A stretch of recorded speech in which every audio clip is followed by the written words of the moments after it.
एक समय की बात है, एक अमीर मगर विधवा महिला रहती थी।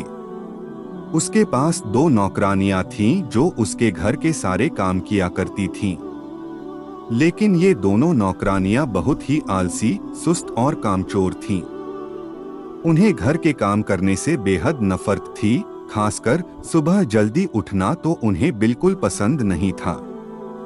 विधवा महिला रोज सुबह उन्हें मुर्गे की अजान पर जगा देती और कहती, उठो, सुबह हो गई है, घर का काम करो। अब मुर्गा अजान तो देता था, लेकिन कभी कभी आधी रात को ही आवाज लगाने लगता।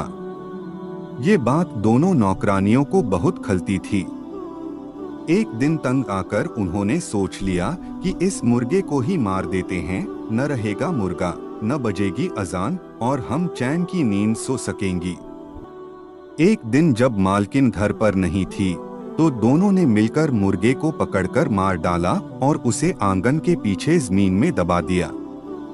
अब हुआ ये कि मुर्गे के बिना उस विधवा महिला को समय का पता ही नहीं चला।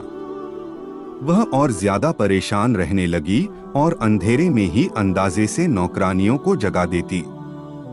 अब नौकरानियों को और भी जल्दी उठना पड़ता। जिस काम से बचने के लिए उन्होंने चालाकी की थी, अब वही उनके लिए और भी बड़ी परेशानी बन गई। कहानी से शिक्षा: बहुत ज्यादा चालाकी और शॉर्टकट अपनाना अक्सर भारी पड़ता है।